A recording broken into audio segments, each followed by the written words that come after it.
In the meantime, let's bring in our guest joining us this hour, trial attorney Alexis Rosenberg. Alexis, great to see you as always. Thank you so much for joining us on the program. And, you know, as I listened to the testimony, as I listened to opening statements, and from what I know about the case, there are some very ugly facts here.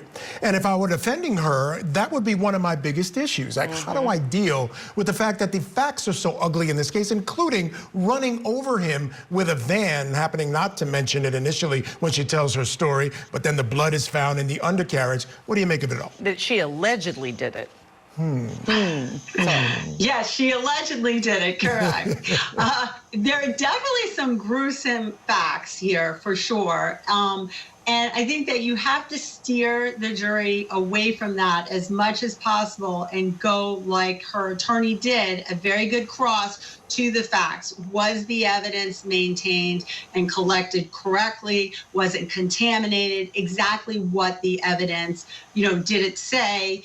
And that's what he did. I think he did a really good job. I think you have to steer away from the actual gruesomeness, because if we just take that, I think the majority of us would reconvict her. And, the first responder, her story is that she was trying to help him, getting him in the van. The first responder testified that when he was on the ground and covered in burns and his skin's peeling off, she was on the ground saying, "Todd, Todd, Todd," not responsive to him. And the description of that, I find, is a credible description of someone who was traumatized because they were trying to help their husband. What do you think about that part of it, Alexis? I agree with you. I found that to be very credible. It seemed like the reaction that you would have if you didn't know you ran him over, or if you weren't the person that actually caused this to happen. So I think that the jury will agree with that.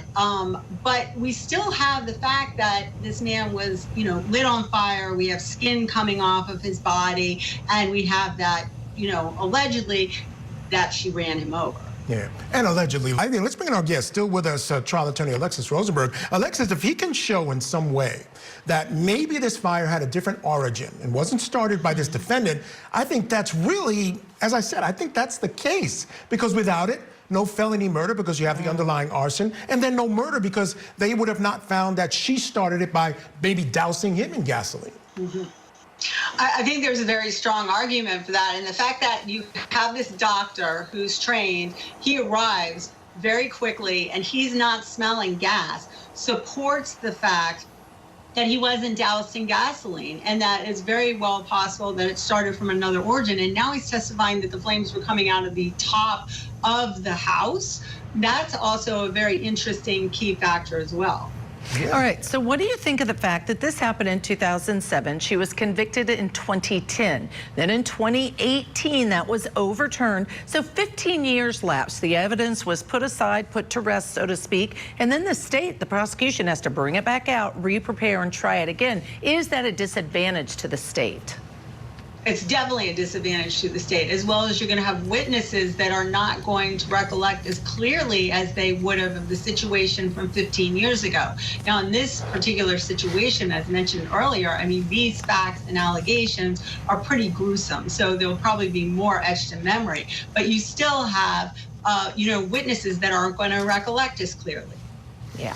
And Alexis, finally, under normal circumstances, a lot of people say the prosecutors have an advantage on a retrial, but they got a conviction the first time. And like you said, it's been so long, it actually gives the defense the opportunity to fix what they got wrong that first time around.